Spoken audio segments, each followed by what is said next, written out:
என்ன வாக்குறுதி செஞ்சிருக்காங்க? திமுக முதல் வாக்குறுதிங்க, தேர்தல் அறிக்கையில் முதல் வாக்குறுதி திருக்குறளை தேசிய நூலாக்க நாங்கள் மத்திய அரசை நாடுவோம். பண்ணிட்டீங்களா? ரெண்டாவது வாக்குறுதி மனப்பாடமாக வச்சிருக்கேன். ஊழல் புகாரில் சிக்கியுள்ள அதிமுக அமைச்சர்கள் மீது விசாரிக்க தனி நீதிமன்றம் அமைக்கப்படும். அமைச்சிட்டீங்களா? பெட்ரோல் டீசல் விலை 3 ரூபாயும் டீசல் விலை 5 ரூபாயும் குறைச்சிட்டீங்களா? கேஸ் மானியம் 100 ரூபாய் கொடுப்போம்னு சொன்னீங்களா, கொடுத்துட்டீங்களா? நடைபாதையில் தங்கியிருப்பவர்களுக்கு தனி வீடுகள் கட்டி தருவோம் செஞ்சிட்டீங்களா? கிராமப்புறங்களில் 15 ஆண்டுகளுக்கு மேலக்கூடிய எல்லோருக்கும் பட்டா வழங்கிட்டீங்களா? நகர்ப்புறங்களில் ஆட்சேபனை இல்லாத மக்களுக்கு பட்டா வழங்கிட்டீங்களா?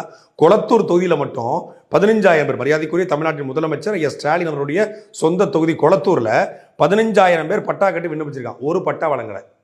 அப்போ நீங்கள் சொன்ன வாக்குறுதியில் எதையுமே நிறைவேற்றலை. கலைஞர் பேரில் நூலகம், கலைஞர் பேரில் பேருந்து நிலையம், கலைஞர் பேரில் திருக்கோயிலில் கோட்டம், கலைஞர் பேரில் இப்போ பன்னாட்டு கலை அரங்கம் சொல்லி ஈசிஆரில், கலைஞர் பேரில் மருத்துவமனை. இதை தவிர்த்துட்டு நீங்கள் செஞ்சது என்ன? கலைஞர் பேரில் சுடுகாடு, 2 ஏக்கரில் பல கோடியில் சுடுகாடு. இதை தவிர நீங்கள் செஞ்சது என்ன? உங்கள் அப்பாவுக்கு சுடுகாட்டு கட்டினீங்க, உங்கள் அப்பாவுக்கு பஸ் ஸ்டாண்டு கட்டினீங்க. இந்த தமிழ் படம்னு ஒரு படத்தில் Siva international airport, Siva EB, Siva beach அப்படின்னு அந்த எல்லாத்துக்கும் சிவான்னு பேர் வைக்கிற மாதிரி எல்லாத்துக்கும் சிவாவுக்கும் கருணாநிதி பேர் வச்சிங்க. டாஸ்மாக்கு, கழிவறை, இந்த 2க்கு தவிர கருணாநிதி பேர் இல்லை. மற்ற எல்லாத்துக்கும் கருணாநிதி பேர் வச்சிங்க. வேற இதை தவிர நீங்கள் செஞ்ச சாதனை என்ன?